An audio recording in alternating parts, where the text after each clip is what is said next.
Oh, good morning, everyone. For those of you listening on podcast, I just punched myself in the face. How are we all? Good morning, Edward Bevington. How are you, Claire LC, Steph Schultz? It's the Saturday papers. And I've got a little, I was going to say chi-chi, but I haven't got a little toffee at my feet. And right at the end, we're going to squeeze in the quiz of the week too. So how are we all? April Hill, Elaine Denning. Come on, let's do a few shout outs. Katie Johnston, for those of you listening on podcast, we will cut to the chase. You can't see the headlines, you can't see the pictures, but I'm going to tell you what we're seeing, if you get what I mean. Anyone here excited about the Olympics? I have to confess, I have a curious relationship with the Olympics. What do you? Do you have a Julie the singing nutcase? Hello, Mark. Going to have a private ADHD assessment today. Soon. Good luck. Hope it goes well. Amy Fenton, hello. Louise Lamb. Anyone excited? Did anyone watch the Olympics? I got a couple of messages from people saying, "Are you watching? Are you watching?" And I was like, "I'm afraid I'm not. I can't say I get excited about opening ceremonies of anything. I don't think I've ever watched an opening ceremony of anything anyway. Me too. I decided to rewatch the 2008 opening again instead. Vic, no, I'm not interested at all in the Olympics. Now, it's a funny one, isn't it? When I was a kid, I loved every sort of sport. And what I loved about the Olympics was the range of sports. Yeah, my nan and granddad we used to watch the athletics all the time, Amy Fenton, all the time. So for me, again, like most sports, as I've gone through life, I've just drifted away. But, the Olympics, I have to confess, for me, shrouded in disappointment. We've had so many other sort of war criminals banned and nations banned for apartheid. South Africa were banned. So many countries have been held out, and of course, Israel haven't. There they are. But what can you do? What can you say, eh? Good morning, Marina O'Driscoll. The boats bobbing up and down was making me seasick.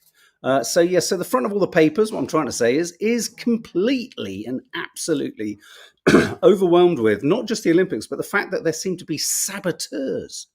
There were fires, there were queues on Eurostar, trains were cancelled. All sorts of chaos was being caused and created over there. Reece Roberts, I'm watching some of it here and there. The opening ceremony looked so peak, though. Raf Nadal was hating being outside with the torch in the rain. Well, I've got a couple of shots of people who seem to be holding a torch. I can't believe it was them holding the torch. Zoe, I didn't watch it. No. So two aspects. Obviously, a lot of the papers leading with the saboteurs and the sabotage, the arsonists. But at the same time, they carry all of the images from the event. So the front of the Daily Mail, Le Farce. Despite massive Olympic security, arson attacks on rail network bring France to a standstill. Olympic sabotaged, says the Times. Sabotaged again, says the Mirror. Quite a French-sounding word, sabotage. Arson attack on trains, hit games. But opening ceremony still wows the crowds in the rain. Well, we'll decide on that in a minute. The Daily Telegraph, Tom Daley doing a bit of a Titanic moment there. Far left suspected of Olympic sabotage. There's the sort of, the French flag colours or the French colours over the Seine. It's insane, isn't it? We'll get to that in a moment. Wet the games begin. Olympics kick off in rain chaos. France defiant after arson blitz. And then moving into the inner pages of them, there's Lady Gaga was there. Was she any good? She sort of looked like a peacock. She sort of had like a peacock thing on the top of her head. Was she? I mean, she possibly was a peacock. I don't know. Chaos as France hit by arson attacks. It was so rainy, wasn't it? Flames, lots of, these are the cues on the left. But now it's not the far left that's suspected. It's Putin now that's suspected of having a medal. So they think now it's Russia. They think it was the far left. Look at this. Snoop with the torch. This, I have to say, this has to go down possibly as an iconic image of the ultimate spliff smoker lighting the biggest doobie. Oh, Lady Gaga's performance was pre-recorded, was it? Don't drop it like it's hot, dog. There he is. And we've got other images. Mick Jagger whose head of hair just looks ever more remarkable on, to be brutally honest, an ever diminishing sort of older face. Celine Dion there. It's not the greatest photograph I could find of her from last night, but were you all enjoying Celine? Michelle, was Celine good? I didn't get a chance to see or watch. As I say, it's just opening ceremonies don't do it for me. What else have we got? Baguette. This party started. There's some other celebrities there. Let me just get to these papers. Where are we? We've got Serena Williams. We've got, who else have you got? You've got Pharrell Williams. You've got Didier Drogba. You've got who's that? Gabrielle Lemaire. Who's she? Steven Spielberg, Zendaya. All looking very cool. Snoop is a legend, says Zoe. I mean, if he'd just walked along though with it kind of like that, that'd have been quite good. Olympique. There's more of Gaga on the right. Some great statistics here. 205 nations taking part, including Israel. 320,000 spectators, 20,000 volunteers, 85 boats are carrying, 6,800 athletes, 2,000 artists, 3,000 meters of stage. It's kind of a curious statistic at the end there, isn't it? I think they ran out. I think they obviously wanted to fill that side of the page, and they thought, well, let's just give the measurements, shall we? It's a bit weird. What have we got here? Look, there's Lady Gaga giving it some. But apparently a problem with the mic, but I think it was pre-recorded, so could it have been a problem with the mic? Maybe just the PA system. Look, there's a hot air balloon with a cauldron underneath it or something, right? And there's a better photo. Celine Dion on the right. Look, there's our leader, Keir Starmer. That's a more active photo. Keir Starmer actually deciding to go, do you know what? Rain doesn't hurt. Everyone else had Pacamax on, but Keir Starmer's just getting down with it. You can tell he's a full-throttled, full-blooded, red-blooded football fan on the terraces eating pies. He's the man, isn't he? He's not having a bit of wet rain. You can't get more used to rain than us. The Brits, we say, oui. Months of preparation shattered by midnight fires, though. So yes, there is the sort of sad thing, but at least everyone prevailed. Everyone had a party anyway, didn't they? But as I say, a lot of attention in the paper's been given to who was the party poop, guys? Who were the party poopers who tried to wreck the Olympics? I'm not making light of it. I'm being slightly sarcastic because, here we go, in the eye, prime suspects in attacks on France's transport system. Far left have come up. Putin, obviously. Other international actors. Now, rather curiously, Israel's foreign minister insisted it was Iran. And then I just thought, hang on a minute. There was a very much publicized spat between Macron and the Israeli government when Macron dared to say to Israel, don't interfere in our elections. What about the distinct, God almighty, weird possibility that in Israel throwing Iran under the bus, it could have actually all been Israel? It's just a thought. It's just a thought. We have to be careful who we run at in these kind of suspicions. And just for a bit more, look, there's Starmer. I have to say, Starmer's demonstrating some dude-tastic kind of approach there to kind of, wet weather scenarios. Everyone else looks panic-stricken. They look like they need to be rushed off onto a bus. But Starmer's like, what's the fuss, dudes? Just pull your hood up. Just pull your hood up. And what have we got here? Oh, more Gaga. We're going Gaga for Gaga, obviously, all very excited about her turn as Harley Quinn in the forthcoming Joker film. God, so exciting. So there you go. So that's the Olympics. Also, all over the papers is big news that the Obamas phoned up Kamala. They phoned her up and said, look, we're your team. We're behind you. I said to Nadia yesterday, has anyone else seen the footage? I mean, I'm delighted. And she can only, to quote what Nadia said, Obama said the other day, when you become an American president, you realize you can't go full throttle against the whole Israeli kind of occupation, illegal settlements, treatment of Palestinians. I think she's gone as far as we can expect her to, given the circumstances. But I found it a bit odd. I don't know. I found it a little bit like parents phoning up their kid. I found it a bit infantilizing, seeing her on the phone, kind of walking around. Though I suppose in a weird way, it was kind of sweet. But look at this.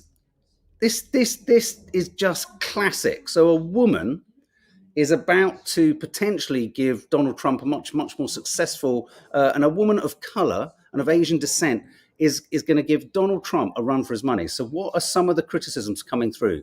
Kamala's critics say that ex-lover made her career. He says it was talent. So already, oh, hang on, what's happened? Oh, have I lost you? Have I lost you? I'll be back in a second. I think I've lost your. Give me a moment. Ooh, hang on. I think I've just lost signal.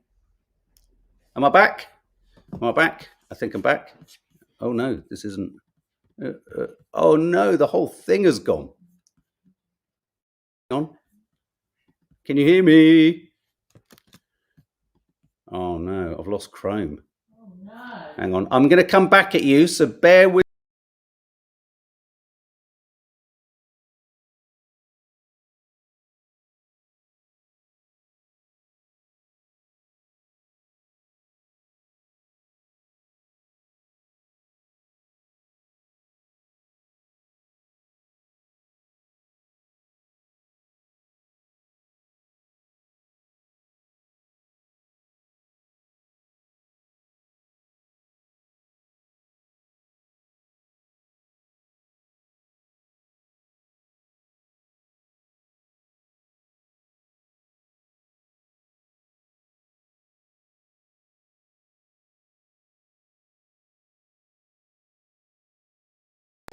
Am I back? I think I'm back. Hello. You could hear me. I've just got to find all of my slides again now. That's really bloody annoying, isn't it? Hang on, just 1 second. So 31, not that one we've done. Slides 40, that's what we're on.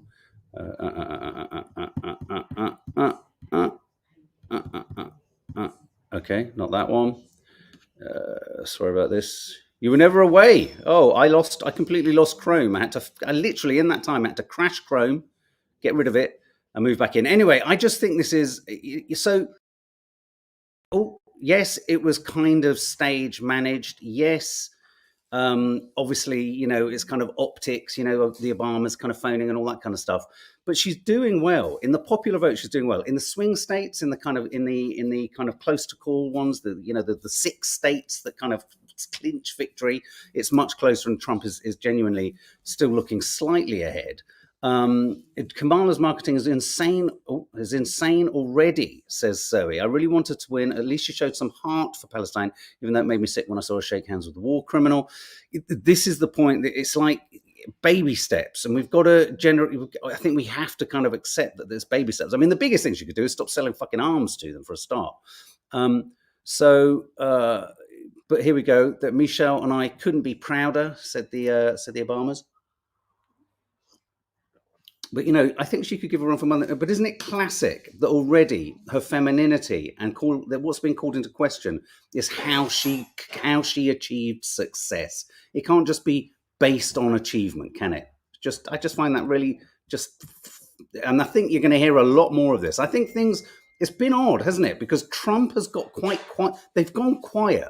I think they're really trying to work out how they can attack. Because I tell you, one of the problems that Kamala presents to the Trump campaign, you go in too hard on anything to do with personality, knowing that Trump is,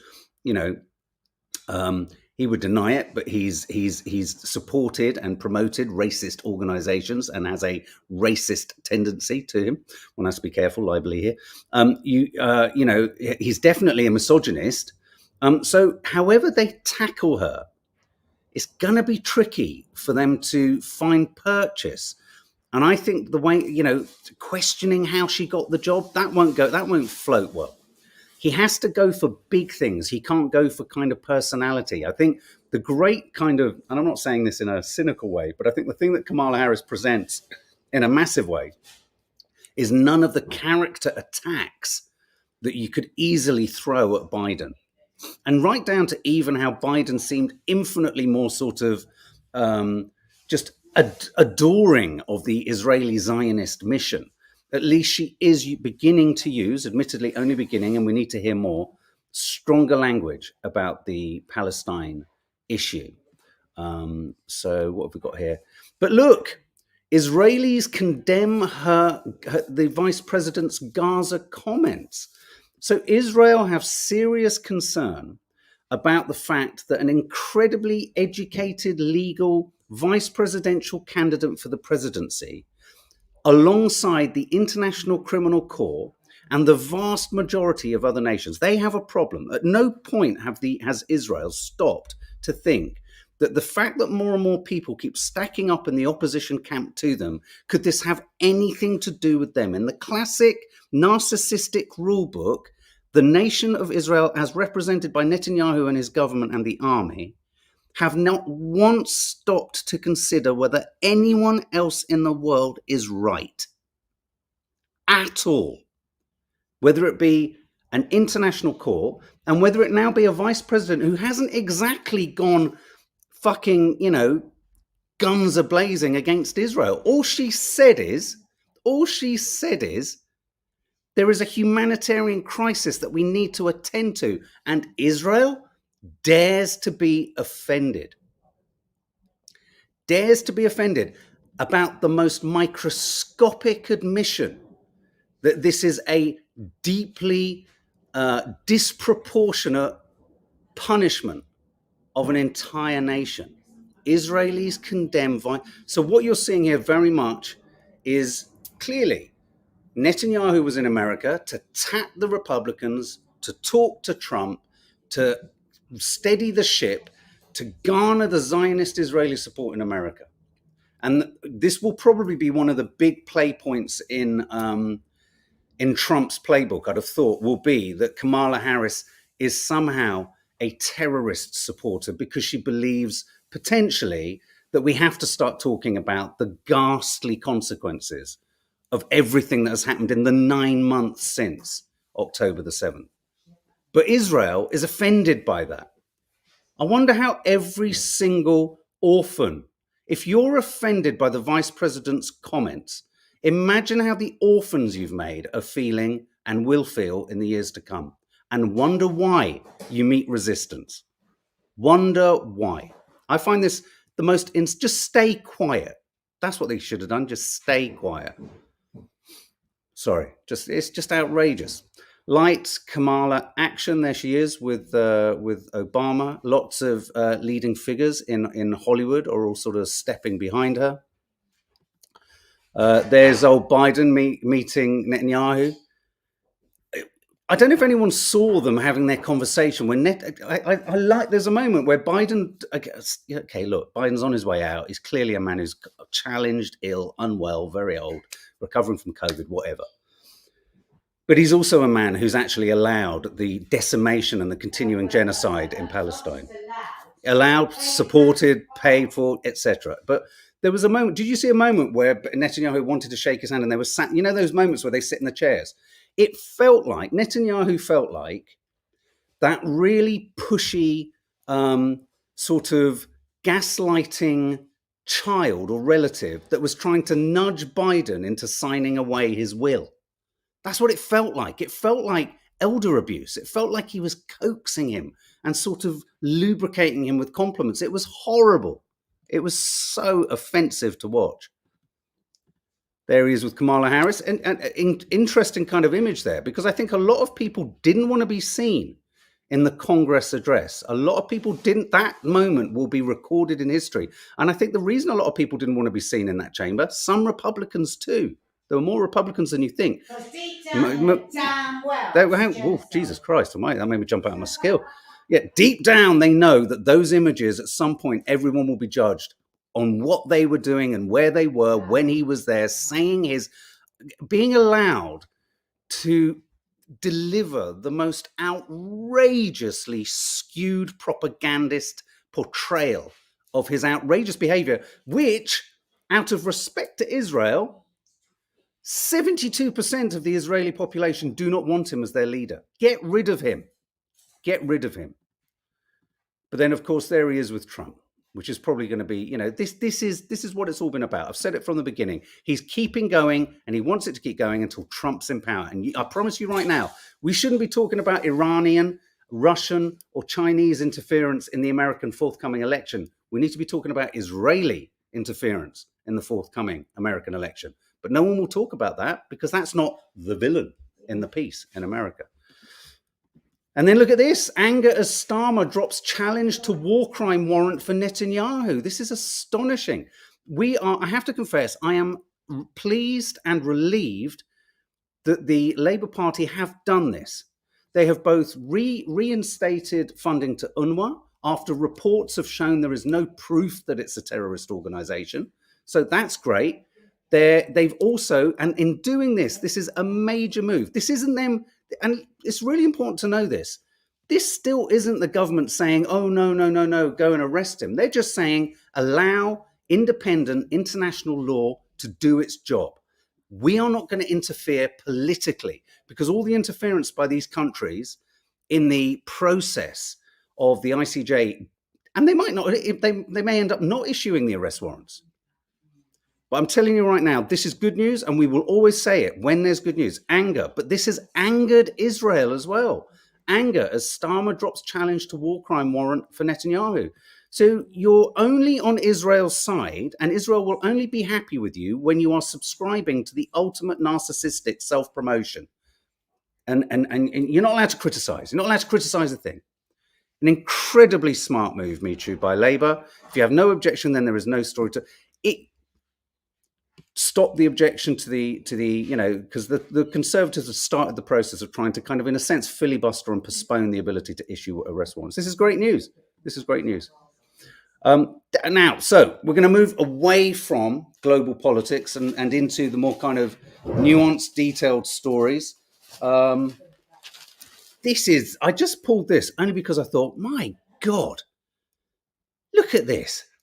A police officer yesterday admitted to stealing money from an actor who had collapsed and died on his bike on a busy street.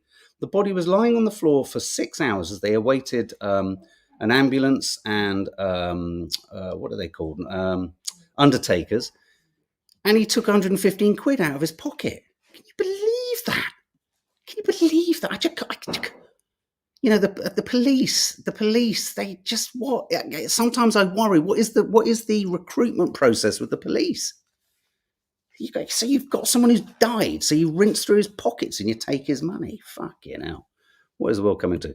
Right, because of oh no, hang on, I've still got this one. I did have a crash.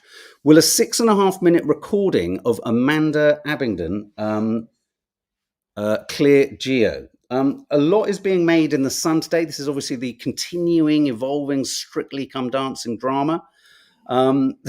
This is, by all accounts, do you remember there was a report a few weeks back that 2 or 3 other competitors were going to had lawyers on it and were going to sort of possibly proceed?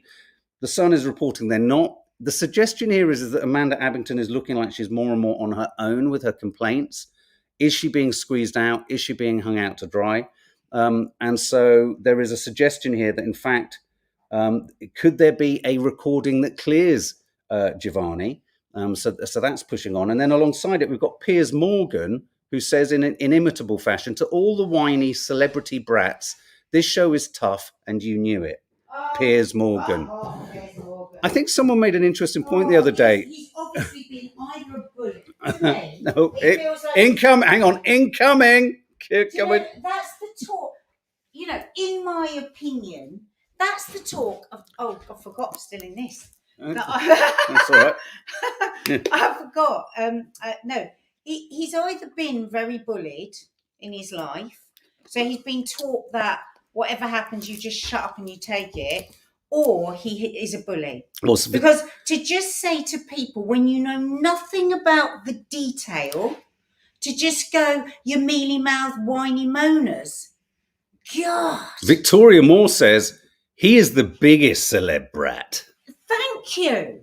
He's always bratting and stropping and showing off and doing anything he can to get noticed. I'll say, are you going to be wearing those snappers on the show? Or? So to all the whiny celebrities, this obviously speaks to that whole idea of it's tough, it's hard. If you want to be a dancer, you've got to toughen up, and you knew what you were getting into and all this kind of stuff. I don't see why having to compete on a sort of reality show has to be that tough. Why? Why do any of these shows have to be tough? I don't get it. Now, this story is in all the papers, and this is a curious one. And I think behind this story there is a cautionary tale about some alternative therapeutics and alternative therapy practitioners. Let's put it that way. This is the story of a slapping therapy healer. Nadia, have you heard this story? The slapping therapy healer who is now guilty of manslaughter for telling a diabetic woman of 71 to come off insulin and slap herself. They're slapping in the background. We're not making light of this story, obviously. Deadly Quest guru who claimed to have helped millions. And this is tragically the woman who passed away. Danielle was a type 1 diabetic who was persuaded by a Chinese alternative healer to give up her daily insulin injections and instead rely on a bizarre slapping therapy. 4 days later, she was dead. He now faces jail. We ask, how was an educated mother tricked into believing such deadly claptrap? He was an investment banker. He pivoted towards slapping therapy. This is tragic. This really is tragic. And I do sometimes worry and wonder whether, can you have some kind of, I think there are there's sort of registers for all sorts of alternative therapies. But I do worry about this idea that, you can be led up the garden path with something. But I think for me, the word is not alternative. It's about complementary. If someone needs insulin and if someone needs medication, you can have complementary therapies alongside, more conventional kind of medicine that people need. But I just thought this was all the papers are running this story today, and it's just really, really, really sad. Really sad. Here's another image of her here. Just again, it's that. And you sort of wonder, it's that sort of slight taking advantage of people who are maybe on their own looking for answers. Jenny J, how does slapping regulate blood sugar levels? I don't think he was necessarily, from what I'm reading into the story, I don't think there was really any sort of real science to how he was helping her diabetes there. I'm just having to find one of the other slides that came off the screen. Just bear with me one sec, because we crashed. This story is so, oh my God, this story is astonishing. Boy 15 in vegetative state after backflip pleads for help. This is just awful. There's a shot here of him doing a backflip off the pier, and he did a backflip and smashed his head so badly. He's been on end-of-life care after suffering an infection, a collapsed lung, but they're saying that he just this week he responded. So listen to this: a boy 15 was left in a vegetative state, has spoken in what his father has described as a miracle. Jack Dolan's family were gathered around his hospital bed to say their goodbyes last weekend after his life support was taken away. He had been on end-of-life care. However, Jack has spoken his first words since the incident, turning to his mother and saying, "Help." No. He's begun to move his arms, wiggle his toes, and squeeze on instruction, and smiled when the family dog Chewbacca, a German Shepherd Mastiff, jumped on his bed and licked him. And this is the image of that. God. And I just think, but again, the lesson here is these fucking videos that we all watch and kind of find very entertaining. When you see people hurt themselves, it's just, backflips off piers don't do, kids. Fucking hell. But what a story that, he pleads for help from a place where they thought they were going to have to, turn off the machine. It's just tragic. So we're going to move towards all the light stories now, or certainly not so sort of traumatic. I just put this up because Mars rover finds rock that could have hosted life a billion years ago. I just want to say something. I much prefer sci-fi movies to what's going on Mars. It's really fucking boring. They just keep sending back photos of rocks with like little bits of dribble on it, and it's really shit. And I just want to say, as a huge sci-fi fan, and I love space exploration, everything happening on Mars is fucking boring. I just want to say that. I don't care if there was life in a rock billions of years ago. There might have been a man wearing a kilt dancing with a leek up his arse on the moon, but it's not now. Tea parties and Elvis sing-alongs at the UK's first intergenerational care home. I think this could make a beautiful little film. This is care home residents. This is an experiment in Chester, which aims to boost the well-being of both toddlers and the elderly. by bringing them together. So as you can see here, images of, I think this is so sweet. Please send a note to the nursery children. There's an experimental project in the heart of Chester where 70 older residents, 3/4 of them have dementia, live in care home households. Another 30 are independent living apartments. Each day, they're invited to spend time with 28 children. Now, Mum, if you ever ended up in a place like this, you'd hate this because you'd have lots of Tarquins running around. This wouldn't work for me as an old man because I have toddler fear. I have total toddler phobia. The idea of a bunch of toddlers running in. They recently at the intergenerational care home, they hosted Glastonbury. Isn't that sweet? But apparently, studies show that old people with dementia talking with children in that sort of weird way that kids head off in different directions anyway, helps with brain function and happiness and all this kind of stuff. I think that's lovely. That's a really sweet story. Revealed, shocker, Daily Mail, the women in this room, the easy tarts just the other side of this camera are going to love this. Why do supermarket herbs die after you buy them? Any ideas, anyone? Because people don't usually water them or put them in. Oh, so see that, hear that? Now, since she's been a bit smart there because she's now a houseplant guru because people don't water them. No, it's because they've been accelerated so rapidly from seedlings. They shouldn't be as big as they are. What's it called when something, Dina, when you're growing, when you, what's it, they not rush it, you don't boost it.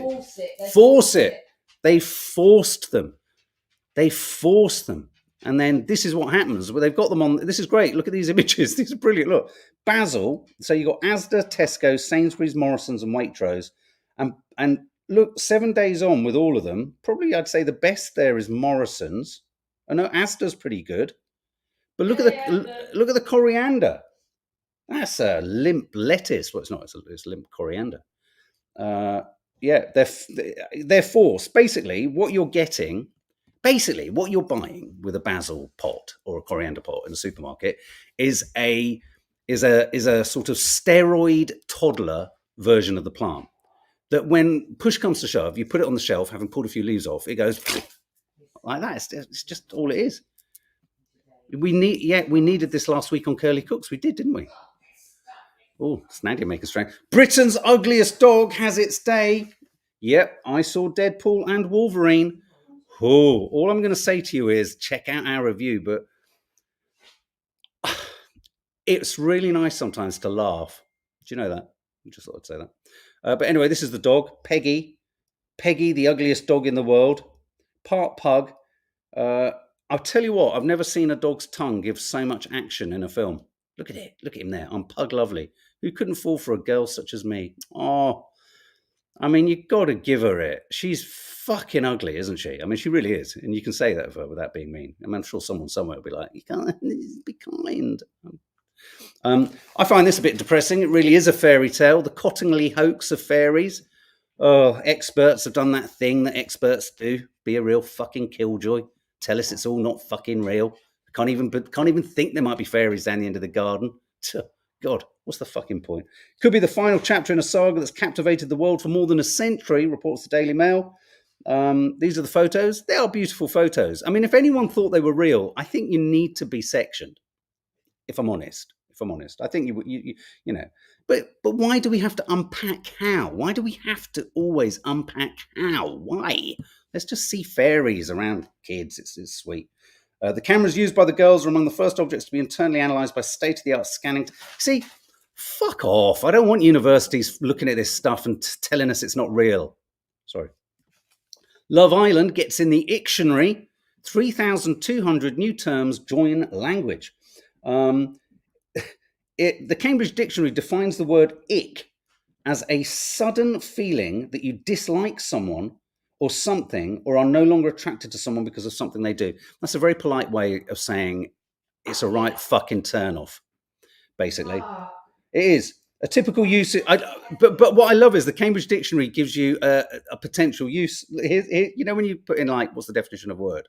And it says, as in, and then it gives you an example. It says here, typical usage would be, I used to like Kevin. What's Kevin going to do? But seeing him in that suit gave me the ick. We could do blankety blank about icks. I liked Kevin, but seeing him put the blank blank in his blank gave me the ick. What are the blanks?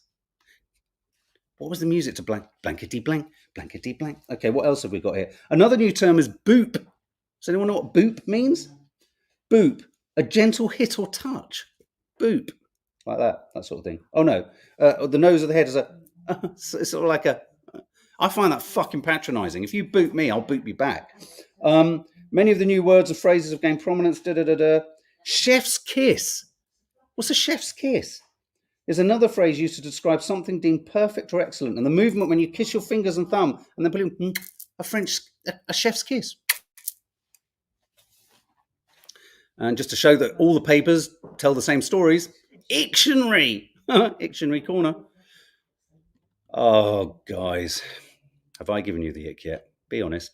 Netflix drama. I like this. That's a great headline. I like that. And they've even gone to the effort of doing it as knitted. I like that. Netflix drama. Channel 4 launches Bake Off style Stitch show. The whole show is sped up. It's time-lapsed because it's fucking boring, if I'm honest. Happy birthday, Teeny Tiny.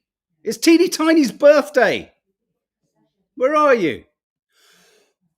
Excuse me for coughing. If you're listening on podcast, that will have been awful. I think it's Teeny Tiny Lass's birthday. Girls. We'll sing it on the Curly Cooks. Yeah, we'll sing it on the Curly Cooks. Hey, Teeny Tiny Lass, you'll like this Netflix drama. Fucking hell. I'm not watching that. But mind you, they might make it quite sexy. I don't know how, but they might. Here we go. Next one. Talking Shih Tzu. This is the idea that AI might one day be able to translate what our dogs are saying. Where's Toffee? If all it would be ear, park, shit. Ear, esophagus, food, shit. I don't think there's a lot of translating that needs to be done here. So I don't think AI is going to have a challenging time telling us what. AI will let us speak to the dogs. Really? Woof, take me walkies. Woof, woof, feed me. Woof, woof, woof, scratch my tummy. Woof, woof, woof, woof, pick up my poo. They never ask you to pick up your poo. They never do. They don't care. Once they've done it, they're out of there. I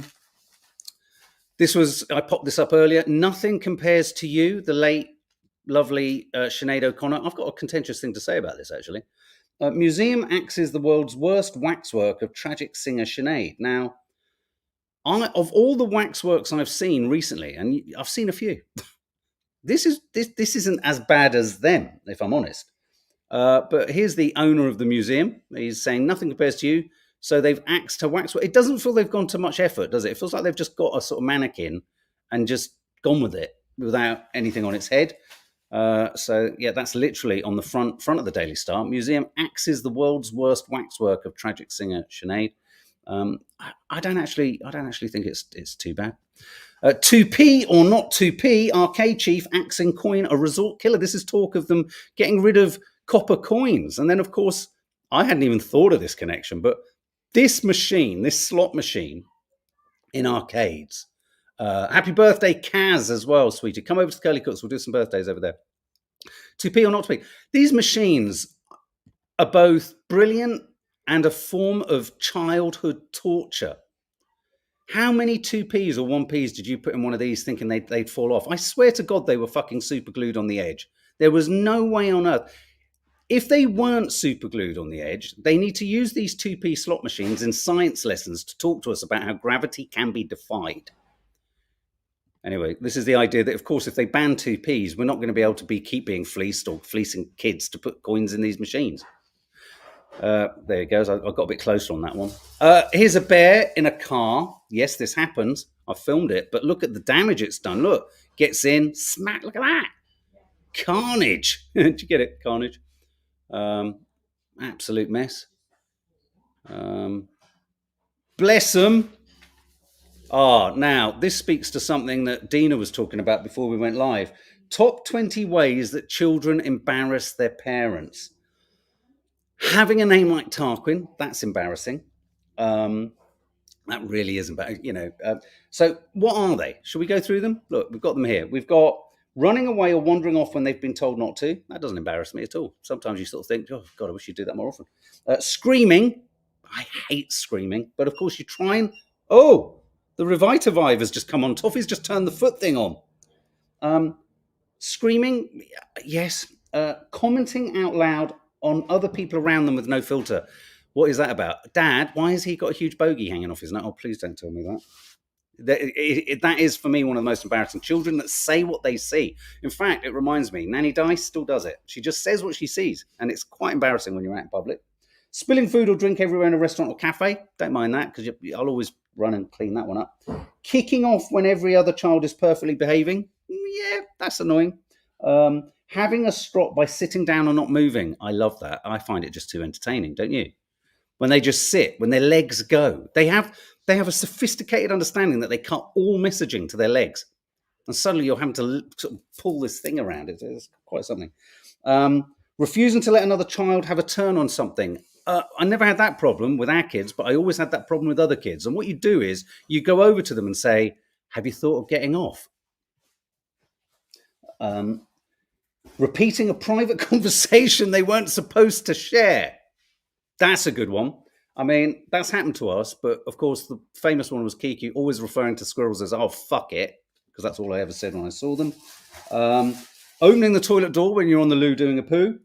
Knocking something fragile off a shelf in a supermarket or a shop, just run really fast. Go, just keep moving. Repeating something you said in front of the person you were talking about. Oh, Dad, is this the guy who... That has happened. It is bad. Having to clean up when they've been sick. I've told you the story of when I took Maddie in a kind of, on a sort of, what are they called, these things, harness on your chest. She vomited all down my front. I was going into McDonald's, had to zip her up with the sick all over me and come out. It was awful. She vomited all down my front, and and I was just covered, and it was inward, and it was all up here, and she was about so big, baby, and I was getting it for the other kids, and it's just awful. Some pictures for those of you listening on podcasts. This is the most frustrating part of this podcast. I just thought I'd show that because look at it, its tongue. I covered its nostrils. This man caught on a massive goldfish. Look at the size of that thing. Quite something. And now, guys, as we reach the end and we have 5 minutes left, I'm going to quickly take you through the Friday quiz. You ready? So get your pens and papers. Oh, I lost it because of the bloody crash. Hang on. So look, guys, see you at 11:15 for the curly cooks. Lots of tarts in the kitchen today. Lots of them. And I don't just mean the curly cooks. But if you are used to the channel and you come here often, sometimes on a Friday, we do the Friday quiz. So here's the Friday quiz. So let's rapidly move through it. Get your pens and papers out. You probably don't need them because you just type your answers into kind of something called the digital thing. Okay, question 1. US Vice President Kamala Harris became the Democratic Party's presumptive nominee. Which of these statements about Miss Harris is not true? A, she was the first black district attorney of San Francisco. B, she was the first female attorney general of California. Or C, she was the first woman to run for vice president for one of the two main parties. Which one of those is untrue? She was the first black district attorney of San Francisco, A. B, she was the first female attorney general of California, B. Or C, she was the first woman to run for vice president for one of the two main parties. I got it right. I got it right. I got it right. I like saying that. The answer is, well done, all of you. All of you have got it right. It's C. Well thought through there. You paused and you thought rather than just going, hey. That's what I do sometimes. Charlie XCX's Brat was among the 12 nominees for the Mercury Prize for the year's Best British or Irish Album. 8 of the shortlisted artists are women or female-fronted bands. But who missed out? So which of these weren't nominated? Was it A, Corinne Bailey Rae, B, Pink Pantheress, or C, The Last Dinner Party? Reese, so you we have fans of Pink Pantheress in this household. I think they might have seen her, in fact. Who wasn't nominated? A, Corinne Bailey Rae, B, Pink Pantheress, or C, The Last Dinner Party? I got this wrong, by the way, but I do know one of them. Well, I know Corinne Bailey Rae, and I also know Pink Pantheress because the girls like her. Question 2, B. You're correct. It's Pink Pantheress. Question 3. Oh my God. Slovenia's someone sealed a sensational Tour de France double by winning the Stage 21 time trial in Nice. Oh God. Who was the last person to win both of cycling's biggest races in the same year? Was it A, Alberto Contador, B, Eddie Merckx, or C, Marco Pantani? Haven't got a clue. Scooby-Doo. And I have to confess, I couldn't care less. A, B, or C. I'm going to give you the answer to that one because it's boring me. C. Question 4. China announced it would gradually rise its retirement age in the next 5 years to shore up its pension system. So at what age do the country's working class women currently retire? Is it at 50, 60, or 70? A, 50, B, 60, or C, 70? What do they currently retire at now? What age do working class women in China currently retire at? Which age? 50, 60, or 70? Question 4. You're saying 60, Michu. Sophia's saying 70. Sadie's got none out of 3, which is thanks for the update, Sadie. Hope you improve here. The answer is A, 50. Question 5. A 98-year-old pioneering physicist who gave up her PhD 75 years ago to have a family, received an honorary doctorate from her old university. In 1948, Rosemary Fowler's findings at the University of Bristol paved the way for critical discoveries that would rewrite the laws of physics. What was the name of the particle she discovered? A, hadron, B, kaon, or C, pion? Fucking hell, I feel like I'm in a complete alternate universe right now. I feel like I'm on Mars talking Martian to a rock that has stupid squiggly marks on it. What particle did this wonderful 98-year-old pioneering physicist discover? A, hadron, B, kaon, or C, pion? Reese, I said hadron, but it wasn't. It was kaon. It's B. Question 6. Eluned Morgan looks set to become the first Minister of Wales after winning the Welsh Labour leadership. In which of these chambers has she not served? A, European Parliament. B, I'm going to start doing my own questions. This is shit. A, European Parliament. B, House of Commons. C, House of Lords. Correct answer is B. Final one. Abdul Duke Fakir, the last surviving member of the Four Tops, tragically died this week at the age of 88, just 2 days after announcing his retirement. What was the Four Tops' first US #1 single? Was it A, I Can't Help Myself, Sugar Pie Honey Bunch? Oh, I love that song. Sugar Pie Honey Bunch. You do. I can't help. Is that the song at the end of Blood Simple that they use? Sorry, so A, I Can't Help Myself. B, it's the same old song. It's just the same old song with just a different reason. Yeah. Or B, or C, Reach Out, I'll Be There. Reach out. Is that it? No. So A, I Can't Help Myself. B, it's the same old song. Or C, Reach Out, I'll Be There. What was their first #1 single? Lior is saying A. Reese is saying A. I can't help myself. I want you and nobody else. Boo, boo, boo, boo. There you go. You don't get that in your normal Saturday papers. So there you go. So in 25 minutes, a pair of tarts are going to be making tarts. So come and join us for the Curly Cooks. Any birthdays? Teeny Tiny Lass and Kaz, I think was the other one. Come over there, remind us. I'll try and remember. And we'll sing happy birthday to you. Lots of love, guys. See you in a tick. Oh, what else have we got here? Elaine Flew. Hi, you said morning, folks, in the members area. Thank you. Take care, guys. Lots of love. See you.